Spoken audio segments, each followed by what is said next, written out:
الحمد لله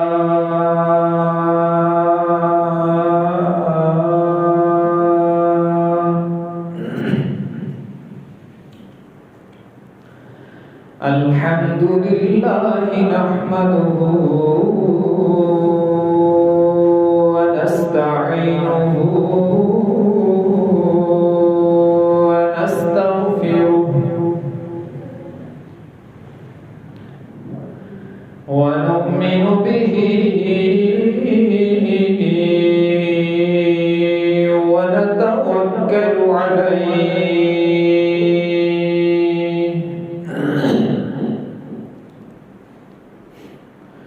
ونعوذ بالله من شرور أنفسنا ومن سيئات أعمالنا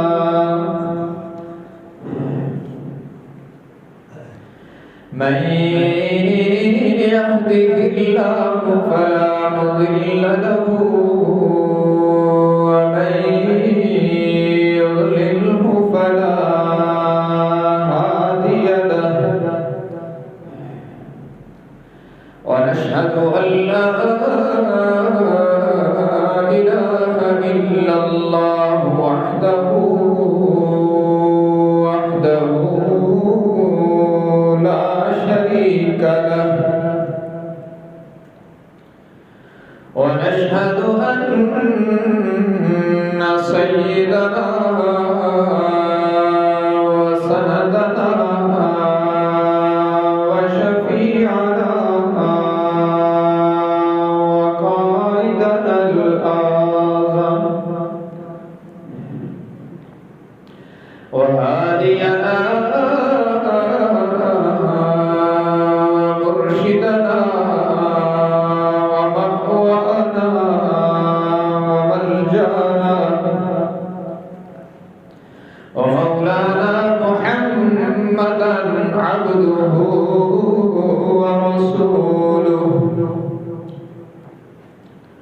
أرسله بالحق بشيرا ونذيرا وداعيا إلى الله بإذنه وسراجا منيرا وصلى الله تعالى عليه وعلى آله وأصحابه وبارك وسلم تسليما كثيرا أما بعد فأعوذ بالله من الشيطان الرجيم بسم الله الرحمن الرحيم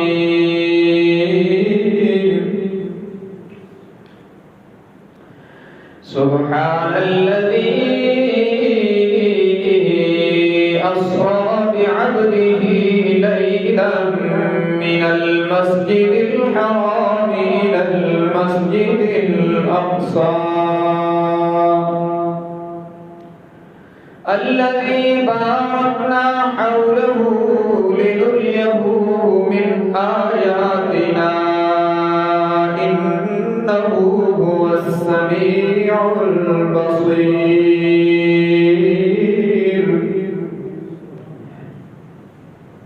وقال الله تبارك وتعالى في كلام المقدس على مقام آخر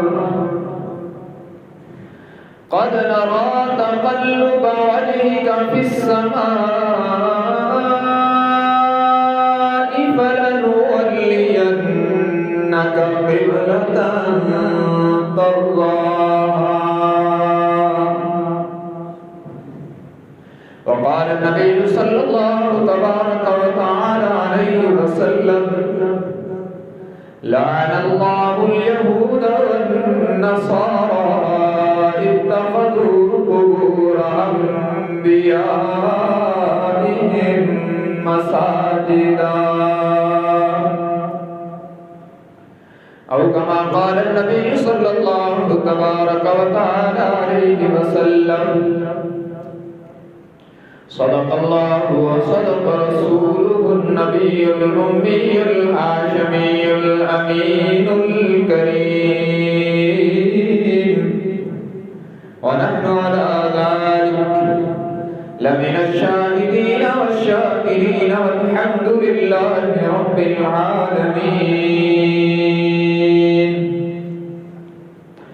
إن الله وملائكته يصلون على النبي يا أيها الذين آمنوا صلوا عليه وسلموا تسليما. اللهم صل على محمد وعلى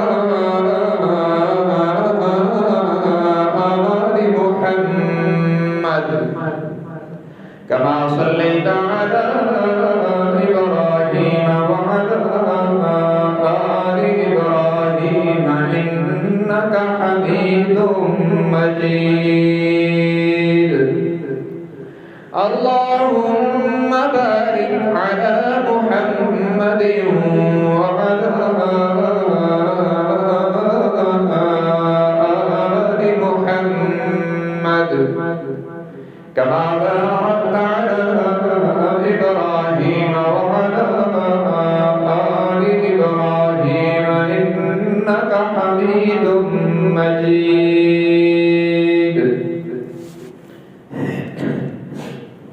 حاضرین کرام،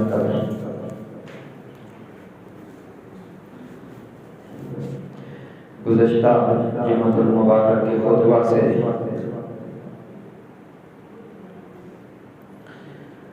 بیت المقدس مسجد اقصی کے حوالے سے اور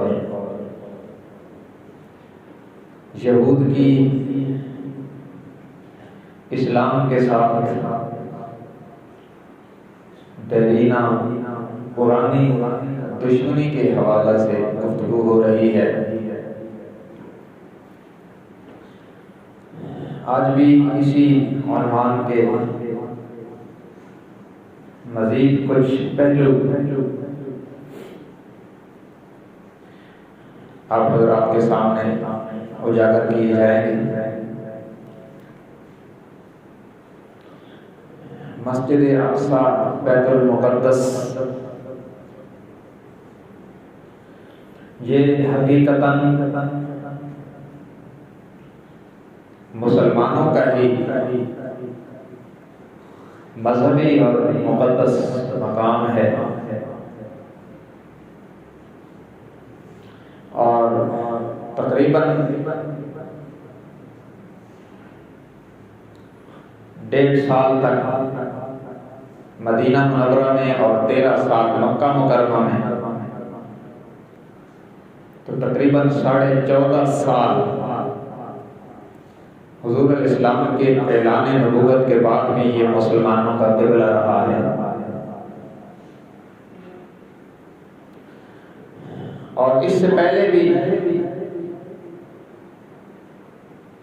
جن انبیاء کرام کی وہاں بعثت ہوئی ان کا اور ان کے ماننے والوں کا قبلہ رہا، لیکن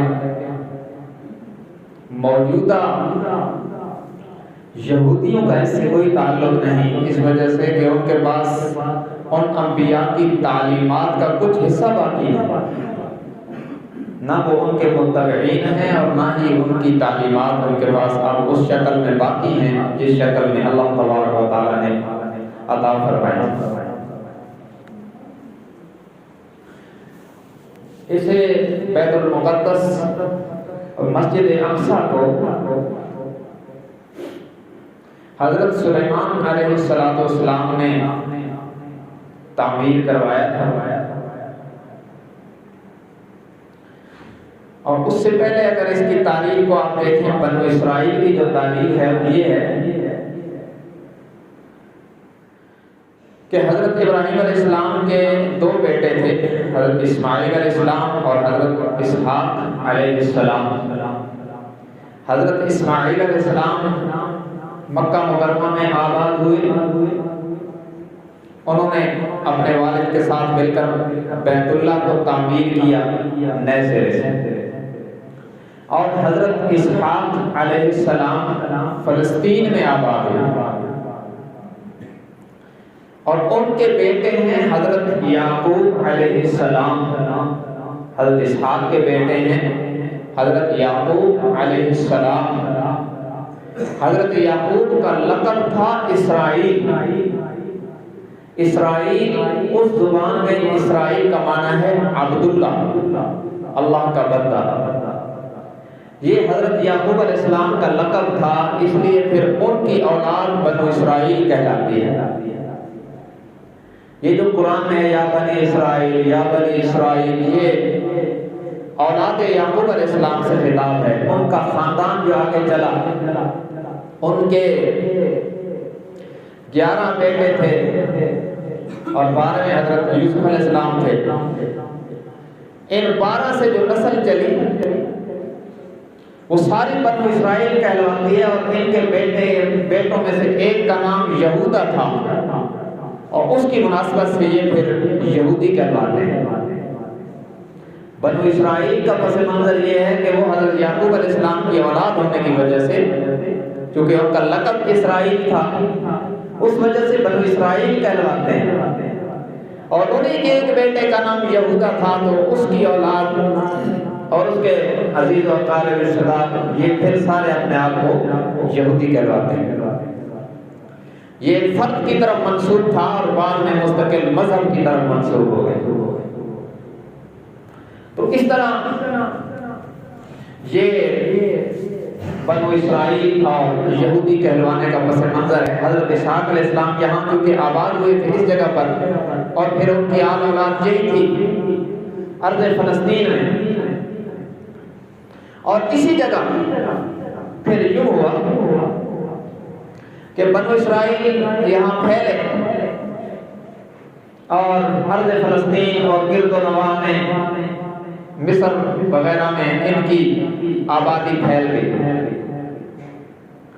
پھر حضرت موسیٰ علیہ السلام بھی بنو اسرائیل میں تشریف لائے۔ کہتے ہیں حضرت موسیٰ علیہ السلام بنی اسرائیل کے نبی ہیں، حضرت عیسیٰ علیہ السلام بنی اسرائیل کے نبی ہیں، یہ سارے وہ اولاد یعقوب ہیں علیہ السلام۔ حضرت موسیٰ علیہ السلام مصر میں جب تشریف لائے تو اس وقت فرعون جس کا نام ولید بن مصعب تھا، اس کی حکومت تھی، اور وہ قبطی خاندان سے تھا۔ قبطی خاندان ایک ظالم خاندان تھا، انہوں نے بنو اسرائیل کو غلام بنا رکھا تھا، ان سے کام لیتے تھے، اور ایک وقت آیا کہ وہ یہ کرتے تھے کہ یذبحون ابناءهم ویستحیون نساءهم، کہ عورتوں کو چھوڑ دیتے تھے کہ یہ ہماری باندیاں رہیں، اور مردوں کو قتل کرتے تھے، جو بچہ پیدا ہوتا تھا اس کو قتل کر دیتے تھے۔ اس طرح کی غلامی بنو اسرائیل پر تھی۔ جب موسیٰ علیہ السلام تشریف لائے تو انہوں نے بنو اسرائیل کو مہاجر بنا کر ارض فلسطین میں لایا۔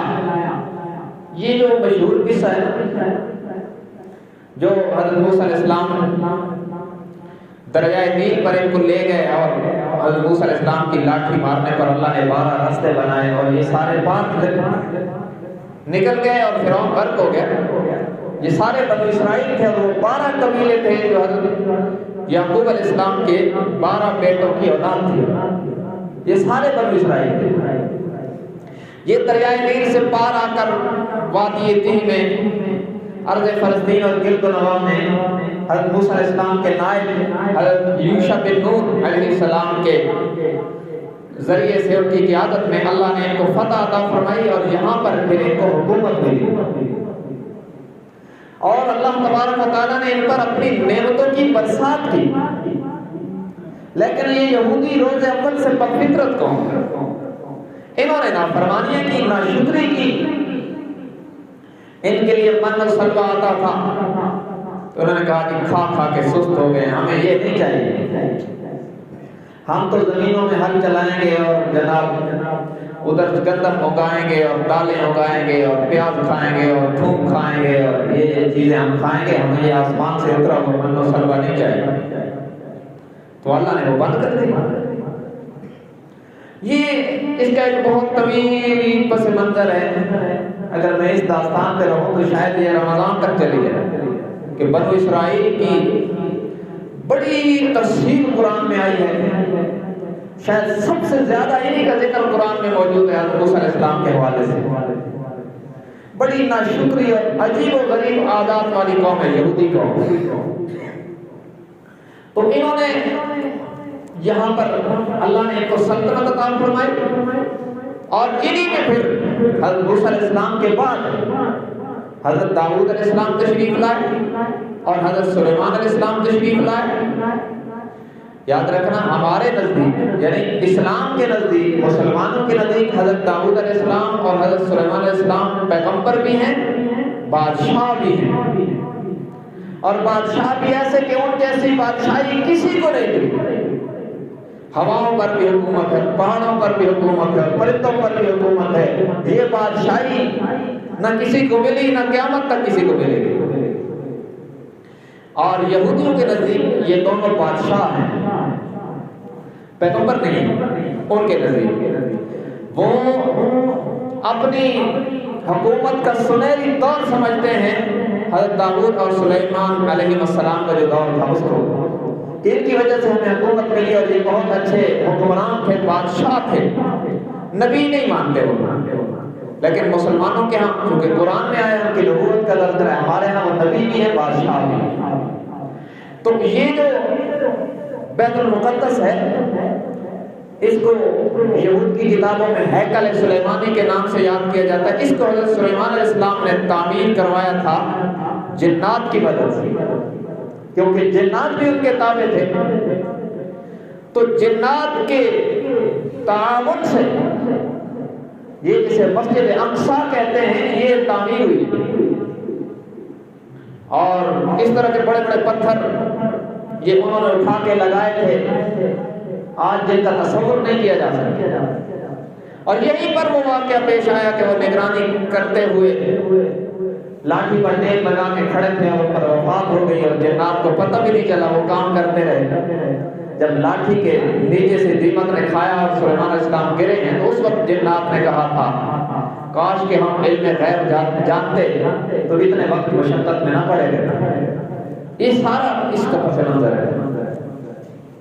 تو یہود کو جو پہلی حکومت ملی وہ یہ ہے، حضرت سلیمان اور داؤد علیہ السلام کا دور ہے، اور اس دور میں یہ جس کو وہ ہیکل سلیمانی کہتے ہیں، اور ہمارے ہاں وہ عبادت گاہ اور مسجد کے نام سے یاد کیا جاتا ہے، اور اسے قبلہ انبیاء کہا جاتا ہے، وہ تعمیر کیا گیا۔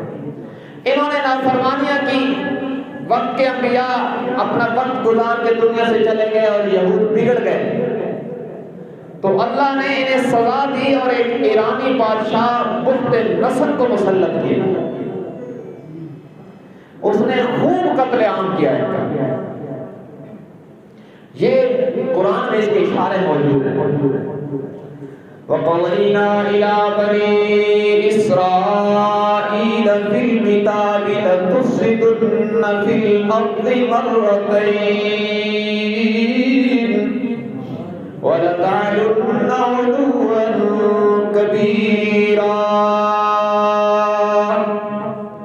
رب العالمین نے فرمایا ہمیں معلوم تھا کہ یہود 2 مرتبہ زمین میں سرکشی کریں گے، اور ہم بھی پھر 2 مرتبہ ہی ان کا علاج کریں گے۔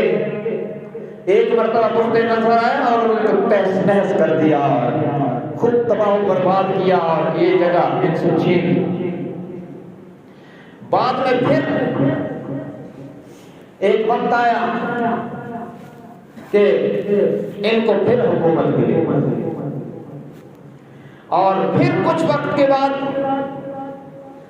ہوا یوں تھا کہ جب بخت نصر نے ان کو تہس نہس کیا تو اس نے تورات کو بھی جلا دیا، اور یہود کے بڑے بڑے رہنما بھی قتل کر دیے، تو آسمانی وہی جو ان کے پاس تورات کی صورت میں تھی اس کو زمین سے مٹا دیا گیا، اور انہوں نے توبہ استغفار کی، اللہ سے معافی مانگی، تو پھر اللہ نے ایک مرتبہ پھر ان پر رحم کیا اور حضرت عزیر علیہ السلام کو نبی بنا کر ان میں بھیجا، اور یہ ان کا معجزہ تھا کہ تورات ان کو من و عن یاد تھی، انہوں نے پھر تورات کو نئے سرے سے لکھ کر اس مذہب کو دوبارہ زندہ کر دیا۔ اس لیے یہودیوں نے پھر یہ سرکشی کی کہ انہوں نے عزیر علیہ السلام کو اللہ کا بیٹا کہہ دیا۔ اب پھر ان پر عذاب آیا، اور حضرت عیسیٰ علیہ السلام کی ولادت سے پہلے ایک بادشاہ نے اس جگہ کو فتح کیا اور یہود کو بے دخل کر دیا، اور جب حضرت عیسیٰ علیہ السلام تشریف لائے تو وہ بادشاہ حضرت عیسیٰ پر ایمان لایا، اور اس طرح پھر یہ ارض مقدس عیسائیوں کے قبضے میں آ گئی، یہود کے قبضے سے یہ نکل گئی۔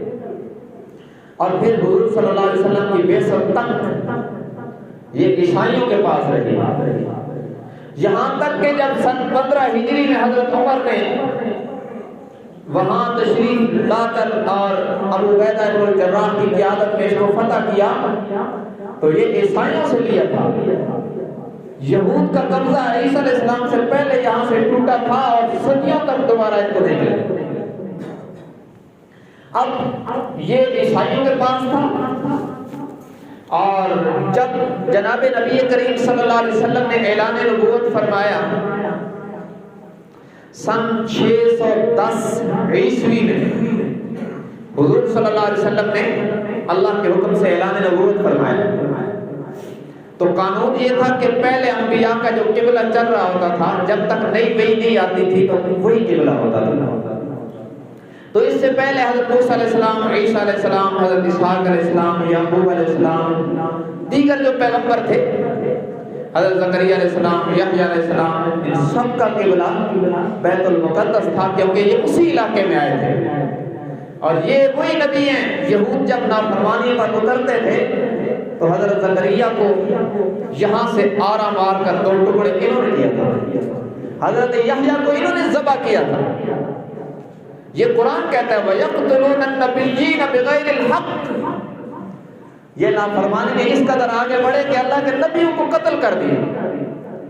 یہ قتل و قتال اور حق والوں کو مارنا یہود کی پرانی عادت ہے جو آپ کر رہے ہیں، تو اس کے نتیجے میں اللہ نے ان سے ارض مقدس کو چھین لیا، اور اس پر عیسائیوں کا قبضہ تھا۔ حضور علیہ السلام نے اعلان نبوت فرمایا تو چونکہ پہلے نبی بیت المقدس کی طرف منہ کر کے عبادت کرتے تھے، تو مکی دور میں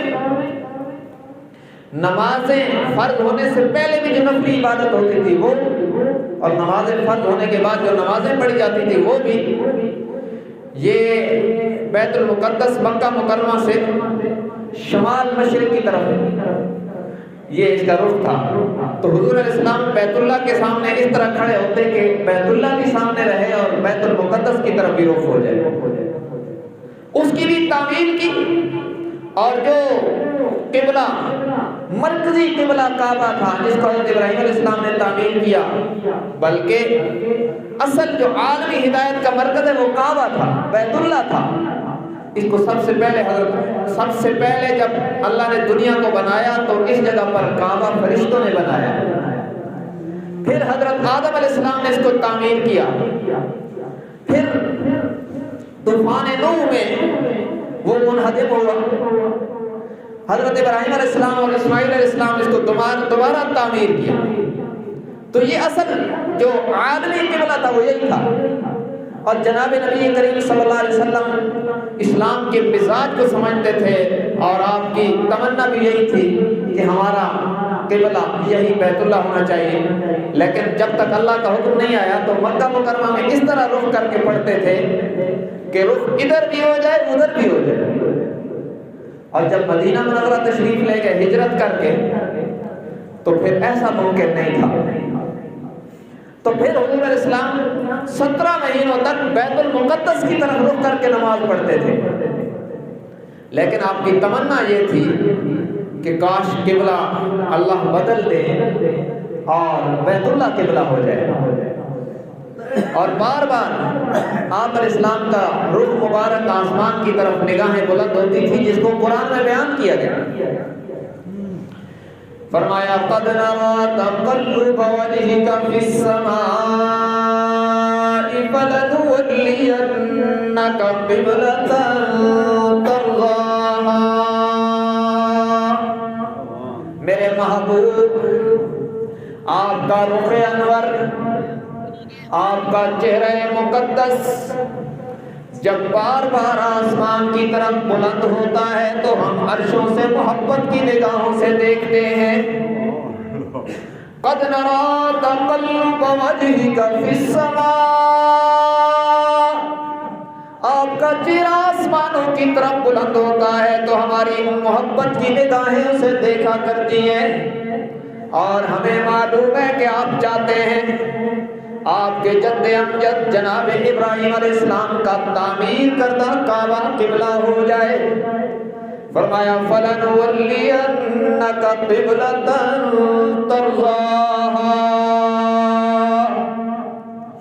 میرے محبوب، چونکہ ہمارا وعدہ یہ ہے آپ سے وَلَسَوْفَ يُعْطِيكَ رَبُّكَ فَتَرْضَىٰ، ہم نے تو آپ کو خوش کرنے کا وعدہ کر رکھا ہے، اس لیے اپنا رخ مبارک اس قبلہ کی طرف پھیر دیجئے جسے آپ پسند کرتے ہیں. تو اس طرح 17 مہینوں کے بعد یہ قبلہ تبدیل ہو گیا کہ اب رخ بیت المقدس کی طرف نہیں، بیت اللہ کی طرف کرنا ہے. تو اس طرح مسلمانوں کا قبلہ پھر قیامت تک کے لیے بیت اللہ کو قرار دے دیا گیا. لیکن مسجد اقصی اور بیت المقدس کی تقدیس، عظمت، عزت اسی طرح اسلام میں باقی رہی، بلکہ اللہ نے اس کی شان بیان کی قرآن میں. فرمایا سبحان الذی اسرا بعبده لیلا من المسجد الحرام الى المسجد الاقصى الذي باركنا حوله لنريه من آياتنا إنه هو السميع البصير. فرمایا پاک ہے وہ ذات جس نے سیر کرائی اپنے بندے کو مسجد الحرام سے مسجد اقصی تک. مسجد اقصی کی عظمت کیا ہے؟ قرآن کریم نے کہا الذی بارکنا حولہ لنریہ من آیاتنا. مسجد اقصی کی شان تو بہت بڑی ہے، ہم نے مسجد اقصی کے گرد و نواح کو بھی برکتیں عطا فرمائی ہیں. کیوں؟ اس لیے کہ وہ سرزمین انبیاء ہے، جہاں ہزاروں نبی تشریف لائے ہیں. یہ مسجد اقصی اور گرد و نواح، یہ سرزمین فلسطین وہ مبارک خطہ ہے جس نے ہزاروں نبیوں کے قدم چومے ہیں.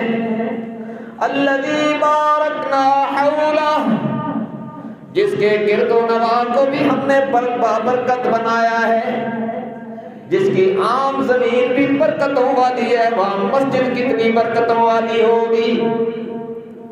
جہاں اللہ کے نبی نے قدم رکھے ہیں، ایک نبی نے حضرت موسیٰ علیہ السلام جہاں تشریف لے گئے اور اللہ کی تجلی آئی، اس کے لیے قرآن کہتا ہے فی البقعۃ المبارکہ، وہ زمین کا بابرکت ٹکڑا ہے جہاں میرے کلیم موسیٰ کے قدم آئے ہیں. جہاں ایک نبی قدم رکھے وہ جگہ بابرکت ہو جاتی ہے، جہاں ہزاروں نبیوں کے مبارک پاؤں آئے ہیں وہ کتنی بابرکت ہوگی. فرمایا الذی بارکنا حولہ، مسجد اقصی کی سرزمین تو برکتوں کا سرچشمہ ہے ہی ہے، ہم نے تو اس کے گرد و نواح کو بھی برکتوں سے معمور کر دیا. لِنُرِيَهُ مِنْ آیاتنا، اور ہم نے اس جگہ پر اپنی قدرت کی نشانیاں اور براہین رکھے ہیں. جو بھی خوش نصیب وہاں جائے گا اسے میری قدرت کی نشانیاں نظر آئیں گی. ہم نے اپنے محبوب کو بھی معراج کے سفر میں اس سرزمین سے گزارا ہے تاکہ میرے محبوب بھی میری قدرت کے بڑے بڑے برہان دیکھ لے، بڑی بڑی نشانیاں دیکھ لے کہ سرزمین انبیاء ہے، اور یہی وہ سرزمین انبیاء ہے۔ پوری کائنات میں پوری زمین پر اسی جگہ کو یہ شرف ملا ہے کہ اس نے حضرت آدم سے لے کر حضرت محمد صلی اللہ علیہ وسلم تک سارے نبیوں کے قدم چومے ہیں۔ کسی جگہ پر ایک نبی تشریف لائے، کسی جگہ پر 2 آئے، کسی جگہ پر 3 نبی تشریف لائے، لیکن سرزمین فلسطین وہ خوش قسمت سرزمین ہے جس جگہ پر سارے نبی اکٹھے ہو کر تشریف لے آئے۔ یہ معراج کی رات ہے، میرے آقا کا براق مکہ مکرمہ سے پرواز کرتا ہے، اور یوں اس شان سے حضور علیہ السلام نے فرمایا انا بین النائم والیقظہ، میں کچی نیند میں تھا کہ جبرائیل امین نے جگایا۔ اور کس طرح جگایا؟ یوں نہیں جیسے ہم ایک دوسرے کو جگاتے ہیں، اٹھیے جی، ایسے نہیں جگایا۔ گو جبرائیل امین سارے نوریوں کے سردار ہیں، لیکن آج جنہیں جگانے آئے ہیں یہ ساری کائنات کے سردار ہیں۔ گو کہ جبرائیل امین کی عظمت یہ ہے کہ رب العالمین فرماتے ہیں ذی قوت عند ذی العرش مکین مطاع ثم امین، اس کی امانت و دیانت و قوت کی اللہ خود گواہی دیتا ہے۔ انہ لتنزیل رب العالمین نزل به الروح الامین، جبرائیل امین کی امانت و دیانت کی عرشوں سے گواہی اتری ہے۔ بڑا عظیم الشان اور بڑا طاقتور اور امانت دار فرشتہ ہے، لیکن میرے اور آپ کے نبی کی شان یہ ہے کہ سارے نوریوں کا سردار بھی محمد الرسول اللہ کا نوکر اور غلام نظر آتا ہے۔ یہ حاضر ہو گئے ہیں، ادھر آمنہ کے لال محو آرام ہے۔ عرض کی الہ العالمین آپ کے محبوب سو رہے ہیں، مقام ادب ہے، اب جگانا بھی ہے، جگانا بھی یوں ہے کہ آمنہ کے لال ڈسٹرب نہ ہو جائیں۔ کیسے جگاؤں؟ کہا گیا جبرائیل تیرے نورانی لب کس لیے ہیں، ذرا رکھنا ان کے پاؤں پہ،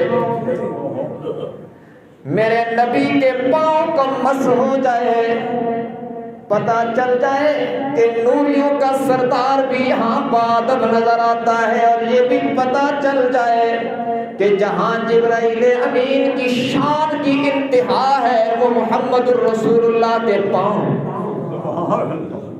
یہ شان کا اتنا فرق ہے، جہاں جبرائیل کا سر ہے وہاں حضور کے پاؤں ہیں، جہاں جبرائیل کی شان ختم ہو جاتی ہے وہاں نبیوں کے سردار محمد الرسول اللہ کی شان کی ابتدا ہوتی ہے۔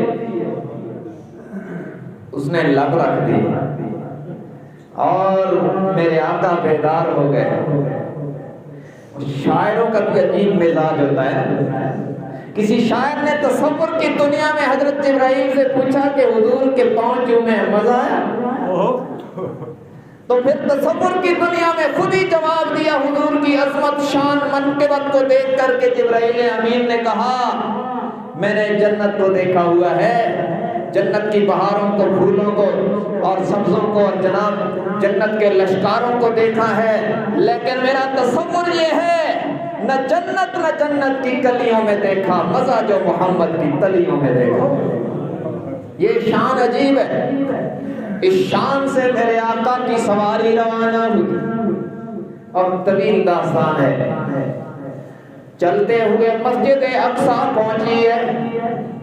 یہ شام کی فلسطین کی سرزمین پر مسجد اقصی پہنچی ہے، اور ادھر عجیب منظر دیکھا ہے۔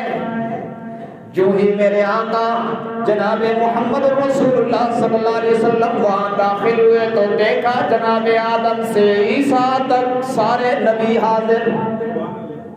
میرے آقا حضور ہیں، سارے حاضر ہیں، میرے آقا حضور ہیں، سارے پیغمبر حاضر ہیں، میرے آقا حضور ہیں، مقتدا بن کر، امام بن کر، سربراہ بن کر تشریف لے گئے۔ جناب جبرائیل امین نے میرے آقا کا ہاتھ مبارک پکڑا اور مصلی پہ کھڑا کر دیا، سارے نبی پیچھے ہو گئے۔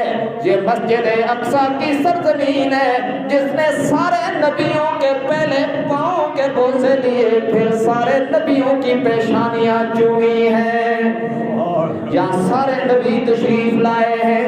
یہ جگہ کتنی مبارک ہے، پھر قرآن کیوں نہ کہے الذی بارکنا، یہ وہ جگہ ہے جس پر ہم نے برکتوں کی برسات کر دی۔ یہ وہ مقدس سرزمین جہاں برکتوں کی بارش، رحمتوں کی بارش اور سارے نبیوں کا نزول ہے، اور سارے نبی نماز پڑھ رہے ہیں حضور کی امامت و قیادت میں۔ یہ شان کائنات میں کسی اور جگہ کو ملی نہیں ہے۔ پھر اسی جگہ سے یہاں آپ نے شاید وہ تصویروں میں دیکھا ہوگا، جو ایک گنبد سا نظر آتا ہے، اس کے نیچے ایک چٹان ہے، اور وہی دراصل قبلہ تھا۔ اس چٹان کے اوپر سے پھر میرے آقا آسمانی سفر میں روانہ ہوئے۔ تو یہ وہ مقدس سرزمین ہے جہاں سارے نبی تشریف لائے۔ اس لیے میں نے شروع میں کہا کہ یہ مسلمانوں کی جاگیر ہے، یہود کا اس سے کوئی تعلق نہیں، اس لیے کہ وہ تو ساری آسمانی تعلیمات کو چھوڑ کے کوئی نہ ان کے پاس ہے نہ ان کے عمل میں۔ تو اس جگہ کو عیسائیوں سے لیا سن 15 ہجری میں حضرت عمر نے، اور وہ اس شان سے لیا۔ وہ واقعہ تو مشہور ہے، آپ نے سن رکھا ہے کہ حضرت عمر جب وہاں پہنچے تھے تو سواری ایک تھی، سوار دو تھے، اور جب بیت المقدس اور سرزمین فلسطین پر پہنچے تو سوار ہونے کی باری غلام کی تھی، حضرت عمر کے ہاتھ میں مہار تھی۔ اسی لیے وہ کسی نے کہا نا، فقط اسلام دنیا میں یہ منظر پیش کرتا ہے کہ آقا چل دیے پیدل، سواری پر غلام آئے۔ یہ اسلام کی شان ہے۔ تو یہاں پھر عیسائیوں سے مسلمانوں نے اس کو جب لیا تھا سن 15 ہجری میں، تو ایک تحریری معاہدہ ہوا تھا جس میں دیگر شرائط کے ساتھ یہ بھی لکھا گیا تھا کہ ہم بغیر جنگ کے اس کی چابیاں آپ کے حوالے کر رہے ہیں، لیکن اس شرط پر کہ یہاں یہ جگہ آپ یہودیوں کو نہیں دیں گے۔ اس معاہدے پر امیر الامت حضرت ابو عبیدہ ابن الجراح کے بھی دستخط تھے، اور جناب خالد ابن ولید سیف اللہ اور اسلام کے بہت بڑے جرنیل، ان کے بھی دستخط، اور جن کے بارے میں حضور علیہ السلام نے فرمایا اعلم من امتی حلالا و حراما، میری امت میں سب سے زیادہ حلال و حرام کو جاننے والے جناب معاذ ابن جبل، ان کے بھی دستخط، اور خود امیر المومنین مراد پیغمبر داماد حیدر جناب عمر ابن خطاب کے بھی دستخط تھے کہ ہم اس کی حفاظت کریں گے اور یہود کو نہیں دیں گے۔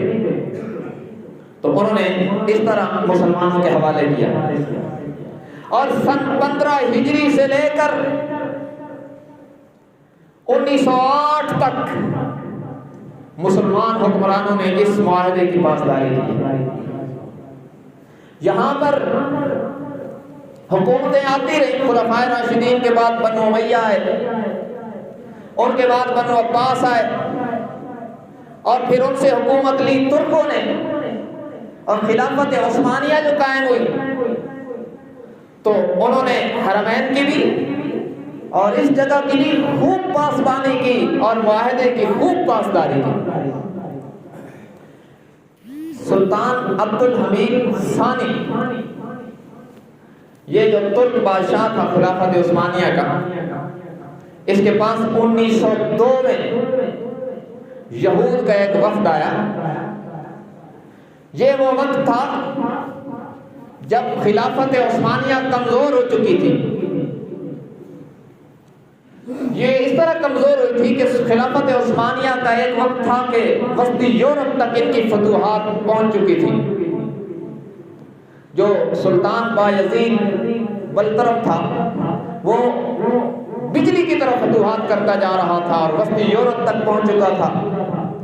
تو پیچھے سے یہاں ایشیا سے ایک بدبخت حکمران کھڑا ہوا تھا جس نے پیچھے سے ان پر حملہ کیا، اور یہ پیچھے دفاع کے لیے لوٹے تو ادھر سے یورپی طاقتوں نے ان پر حملہ کیا، اور اس طرح کر کے ترکوں کی جو حکومت تھی اس کو کمزور کرنا شروع کیا، اور ایک ایک کر کے علاقے ان سے جاتے رہے۔ پھر ایک وقت آیا کہ یہ خلافت عثمانیہ انتہائی مقروض ہو گئی، اور یہود سے اور یورپی طاقتوں سے انہوں نے قرضے لے لے کر حکومت چلانا شروع کی، لیکن حرمین کی اور بیت المقدس کی پاسبانی پوری طرح کی۔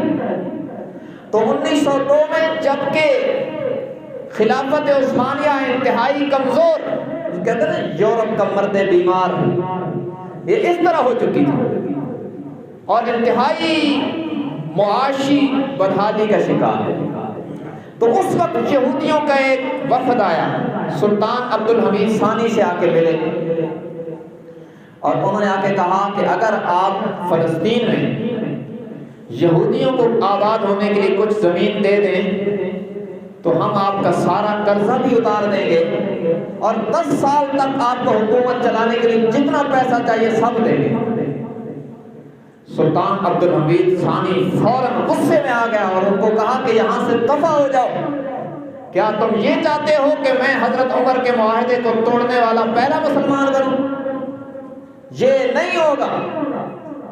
ان کو جب اٹھایا تو ان کا جو سربراہ تھا اس وقت کا، انہوں نے کہا آپ نے ہمیں ذلت کے ساتھ یہاں سے اٹھایا ہے اور ہم اس کا انتقام لیں گے، ہم خوب سمجھ رہے ہیں کہ آپ نے ہمارے ساتھ کیا کیا۔ اور ٹھیک 6 سال کے بعد سلطان عبد الحمید ثانی کو معزول کرنے والا جو پروانہ لایا تھا، جو وہ دستاویز لایا تھا جس میں یہ تھا کہ آپ عہدے سے معزول ہیں، وہ وہی شخص تھا جو اس پہلے وفد کا سربراہ تھا، یہودی تھا۔ 6 سال کے بعد اس کو معزول کر کے قید میں ڈالا، اور بعد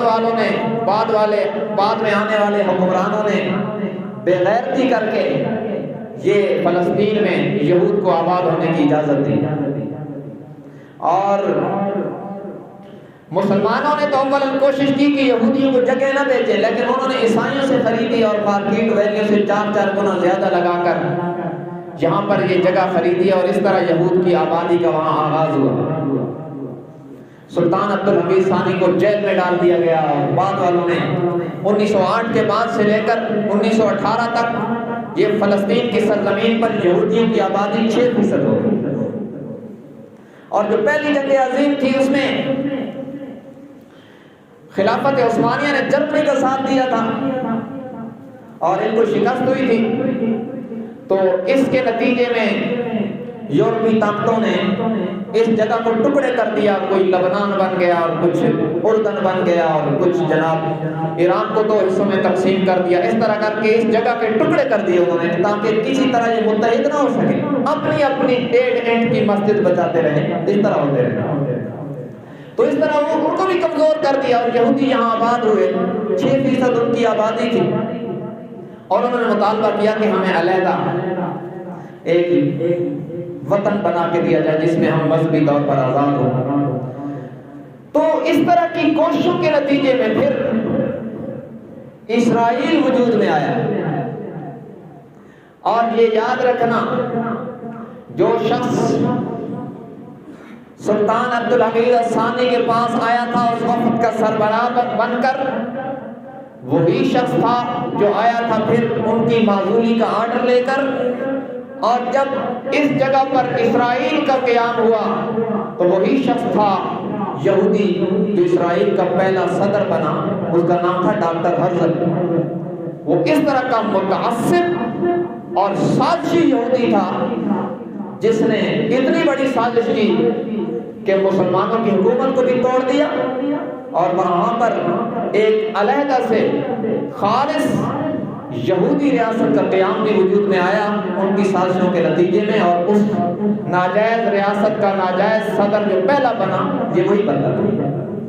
یہ پوری اس کی تاریخ ہے۔ اور پھر انہوں نے معاہدے کیے اور ایسے ایسے لوگوں کو لایا، فلسطین کے صدور جو بنتے رہے، ایسے ایسے لوگ بنے جن کی شکل مسلمانوں والی تھی اور اصل کچھ اور تھا۔ یہ موجودہ صدر ہے، یہ محمود عباس، یہ بہائی ہے۔ بہائی اس طرح ایک کافر فرقہ ہے جس طرح قادیانی کافر فرقہ ہے۔ تو وہ کیا مسلمانوں کی حمایت کرے گا جس کا اپنا اسلام سے تعلق کوئی نہیں؟ اور یہ اوپر ان کے جس کو کہتے ہیں نا ٹاؤٹ، انہوں نے اپنے ٹاؤٹ بٹھائے یہاں پر، اور ان کی اشیرواد پر ان کے زیر سایہ پھر وہ مسلمانوں کا قتل عام کرتے رہے اور کر رہے۔ اس طرح کر کے یہود نے سازشیں کی اور مسلمان حکمرانوں نے عیاشی میں پڑھ کر اور غیرت کا دامن چھوڑ کر ان کا ساتھ دینا شروع کیا، اور جو مسلم ملک کہیں ان کو آنکھیں دکھاتا تھا تو اس کو انہوں نے معاشی طور پر بدحال کیا، قرضوں کے بوجھ کے نیچے جکڑا دبایا تاکہ یہ بھی ہماری طرف میلی نظر سے نگاہیں نہ اٹھا سکے۔ ہمارا بھی یہی حال ہے۔ ہماری فوج دنیا کی بہترین فوج ہے، الحمدللہ دنیا کی بہترین فوج ہے، اور ہم الحمدللہ اتنی طاقت بھی ہیں، لیکن انہوں نے ہمیں قرضوں کے نیچے اتنا دبایا کہ ہم آنکھیں نہیں اٹھا سکتے۔ ہم یہ نہیں کہہ سکتے کہ ہمارا شاہین آ رہا ہے اسرائیل کی طرف، کیوں؟ ہم نے تو ان کے اربوں ڈالر دینے۔ IMF کون ہے؟ یہودی نمائندہ ادارہ ہے، اور اس نے ہمیں دبا رکھا ہے، بلکہ وقتاً فوقتاً ہمیں آنکھیں دکھاتا ہے کہ یہ کرو ورنہ ہم بند کر رہے ہیں امداد۔ یہ پوری دجال کی راہ ہموار کرنے کا پورا ایک پلان ہے۔ جب دجال آئے گا تو مسلمان بدحال ہوں گے اور وہ دجال اور اس کے پیروکار خوشحال ہوں گے۔ یہ اس کا آغاز ہو چکا ہے، اور ریاست اسرائیل کا قیام باقاعدہ دجالی مرکز کی راہ ہموار کرنے کے لیے ہوا ہے۔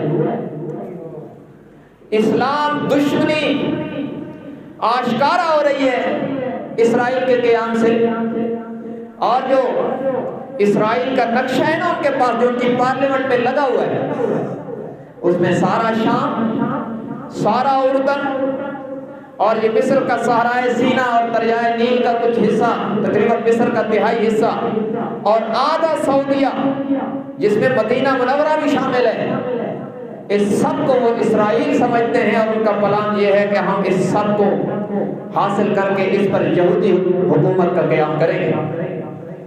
یہ ان کے خطرناک عزائم ہیں۔ اس لیے جو یہ کہتے ہیں نا مسئلہ فلسطین کا حل دو ریاستی پالیسی میں ہے، مطلب یہ ہے کہ اسرائیل کا جائز وجود بھی تسلیم کر لیا جائے اور فلسطین کو الگ سے تسلیم کر لیجیے، انتہائی مرعوب ہو کر ان سے اور ڈر کر اور تھک کر یہ ایک بیان دے دیا جاتا ہے۔ وگرنہ اسلام کا نظریہ یہ ہے کہ اسرائیل کے عزائم اسلام دشمنی پر مبنی ہے، اور اس کا وجود دنیا کے اندر ناجائز ریاست کے طور پر ہے، اسے کبھی بھی تسلیم نہیں کیا جا سکتا اسلام کا۔ اور پھر یہ ہے کہ یہود کبھی مسلمانوں کے خیر خواہ نہیں ہو سکتے، قرآن کا اعلان ہے۔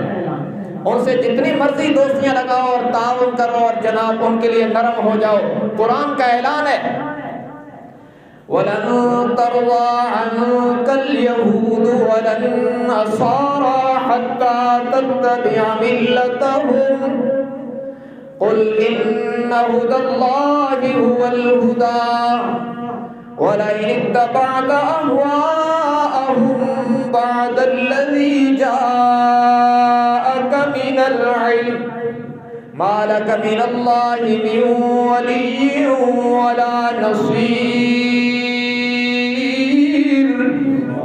فرمایا یہودی اور عیسائی ان سے دوستیوں کے ہاتھ مت بڑھاؤ. یا ایھا الذین آمنوا لا تتخذوا اليهود والنصارى اولیاء. یہ قرآن کا واضح اعلان ہے. اہل ایمان یہودیوں اور عیسائیوں کو دوست نہ بناؤ, وہ تمہارے دوست نہیں بن سکتے. بعضهم اولیاء بعض, وہ آپس میں ایک دوسرے کے دوست ہیں, تمہارے دشمن. ان سے دوستیوں کے ہاتھ مت بڑھاؤ, وگرنہ انجام کیا ہوگا؟ تم ان سے دوستی لگاؤ گے, وہ نت نئی ڈیمانڈ کریں گے, اور اس وقت تک ان کی ڈیمانڈوں کی انتہا نہیں ہوگی جب تک تم اسلام چھوڑ کر ان کے دین میں نہیں جاؤ گے. وہ یہی چاہتے ہیں کہ تم اپنا مذہب چھوڑو. وہ کہتے ہیں ہم نے اپنا مذہب چھوڑ دیا, تم کیوں نہیں چھوڑ رہے؟ ان کے پاس تو نہ تورات ہے نہ انجیل ہے, بس شکل ہے اور نام ہے. آسمانی تعلیمات ان کے پاس تو ہے ہی نہیں. الحمدللہ ہمارے پاس تو اصلی شکل میں موجود ہے, اور ہمارا اعلان ہے قیامت کی صبح تک ہمارے قرآن کی ایک زبر زیر اور نقطے میں بھی تبدیلی نہیں آئے گی. تو ہم کیوں چھوڑیں؟ وہ کہتے ہیں ہم چھوڑ چکے, تم بھی چھوڑ دو. یہ جو کچھ یہودی اور عیسائی کر رہے ہیں نا, یہ ان کے مذہب میں بھی یہ نہیں تھا کہ کپڑے اتار کے باہر آ جاؤ. یہ جو فحاشی اور یعنی ہے, یہ ان کی آسمانی تعلیمات میں یہ نہیں تھا. وہ اپنی تعلیمات کو چھوڑ چکے ہیں. وہ کہتے ہیں ہم چھوڑ چکے ہیں, تم کیوں پکڑے ہوئے؟ اس لیے آئے دن نئی نئی سازشیں کرتے ہیں, اور ہمارے حکمرانوں سے نئی نئی ڈیمانڈیں کرتے ہیں. عورت کو آزادی دو. آئے دن پیٹتے رہتے ہیں کہ طالبان عورتوں کو آزادی نہیں دے رہے. یہ پردے کو کیوں لازم کرتے ہیں؟ اس کے پیچھے لاجک یہی ہے کہ یہ اپنا مذہب چھوڑ دیں. اور قرآن کا اعلان ہے کہ یہ اس وقت تک ان کی ڈیمانڈوں کی انتہا نہیں ہوگی جب تک مسلمان مرتد نہیں ہوں گے. اس لیے ہمیں ان سے دوستی کا ہاتھ نہیں بڑھانا. یہ کہتے ہیں نا عالمی برادری, عالمی برادری نہیں, عالم کفر. امریکہ, برطانیہ, فرانس, یہ عالمی برادری نہیں ہے. مسلمان کی برادری کافر نہیں ہوتا, مسلمان کا برادر مسلمان ہوتا ہے. تو یہ عالم کفر, ان سے دوستیوں کے ہاتھ. اور ہم کیوں بڑھا رہے ہیں؟ اس لیے کہ ہم بھکاری ہیں. ہم حکومتی سطح پر کیونکہ ہم نے ہم سے بھیک مانگنی ہوتی ہے تو ہم پھر سلوٹ مارتے ہیں. یہ مجبوری ہے, معاشی طور پر بدحال کر دیا گیا, اور طاقتور ہونے کے باوجود ہمیں کمزوری دکھانا پڑتی ہے. وہ تو بہرحال اوپر کی باتیں, حکمرانوں کی باتیں ہیں. عام مسلمان کیا کرے؟ میں نے گزشتہ جو میں بھی عرض کیا تھا, فلسطین کے مظلوموں کے لیے دعائیں تو کر دیا کریں. اسرائیلی مصنوعات کا بائیکاٹ تو کر دیں, اور اپنے دین کو رواج دیں. اپنے اعمال میں, اخلاق میں, وساطت میں اسلامی قدریں استوار کریں. ہمارا مسلمان بھی ان جیسی عادات اپنا کر سمجھتا ہے کہ میں ترقی کر گیا ہوں. یہ ترقی نہیں کرتا. یہ میں غیر پارلیمانی لفظ کہہ دیتا ہوں, ترقی نہیں کرتا. یہود و نصارہ کی عادات کو اپنا کے ترک جاتا ہے, گندا ہو جاتا ہے. مسلمان کا حسن اور مسلمان کی طہارت اور مسلمان کی صفائی اور مسلمان کی دنیا اور آخرت کی بلندی محمد رسول اللہ صلی اللہ علیہ وسلم کے مبارک قدموں اور ان کے طریقوں سے وابستہ ہے. ہمیں ادھر ہی جانا ہوگا, تب دنیا اور آخرت بہتر بنے گی. بہرحال ایک دو اعلان ہے. ایک تو یہ کہ انشاءاللہ رائے ویٹ کا سالانہ اجتماع آ رہا ہے, 3 تاریخ سے شروع ہے, اگلے مہینے کی 3 تاریخ سے شروع ہے. اس کے لیے بھی تیاری فرمائیں. میرا بھی انشاءاللہ ارادہ ہے, اور ارادہ بھی وہ والا نہیں ہے جو آپ تبلیغی جماعت والے بیچاروں کو ذرا ٹالنے کے لیے کرتے ہیں. اس کا ثواب نہیں ملتا, یاد رکھنا. اگر دل میں ارادہ ہو کہ حقیقتاً جائیں گے, پھر زبان سے اظہار ہو تو اس پر نیکی ملتی. جب دل میں ارادہ ہو کہ نہیں جائیں گے لیکن اب کیا کریں, جان نہیں چھوڑ رہے تو کہہ دیں, تو اس پر ثواب نہیں ملتا, گناہ بھی ملتا ہے صاحب. تو یہ ارادہ ٹھیک کیا کریں. تو میرا انشاءاللہ پورا ارادہ ہے کہ انشاءاللہ 4 تاریخ والا جمعہ پڑھا کے یہاں سے سیدھا رائے جائیں گے. تو آپ بھی یہ ارادے فرمائیں انشاءاللہ. میں اس کی مزید تفصیل آئندہ جمعے میں بھی عرض کروں گا. ایک اور بھی اعلان ہے، مفتی جاوید صاحب کے مدرسے میں ابو ذر غفاری میں کل ایک دستار فضیلت کا پروگرام ہو رہا ہے. بچوں کی دستار بندی ہوگی جنہوں نے قرآن کریم کو حفظ مکمل کیا. اس میں مولانا عبد الرحمن نظام صاحب اور مولانا عبد الشکور شاکر صاحب تشریف لا رہے ہیں. کل ہفتے کو انشاءاللہ مغرب کے بعد یہ کانفرنس ہو رہی ہے، اس میں بھی شرکت فرمائیں اور اہل فلسطین کے لیے اور دنیا بھر کے تمام مظلوم مسلمانوں کے لیے دعاؤں کا استغفار کریں، توبہ استغفار کا اہتمام کریں، اعمال کی پابندی کریں اور دین اسلام کو نافذ کرنے کی اور اسے پھیلانے کی پوری اپنی طرف سے کوشش کرتے رہیں. اس وقت ہم یہی کر سکتے ہیں، ہم ان تک پہنچ نہیں سکتے، راہیں بند ہیں اور ہم اس وقت کمزوروں والے احکام میں ہیں. تو یہ جو کام ہم کر سکتے ہیں یہ کرتے رہیں. اللہ تبارک و تعالی ہم مظلوموں کی مدد فرمائے اور ہمیں دین حق کی صحیح سمجھ اور اس پر عمل کی توفیق عنایت فرمائے. وآخر دعوانا الحمدللہ رب العالمین.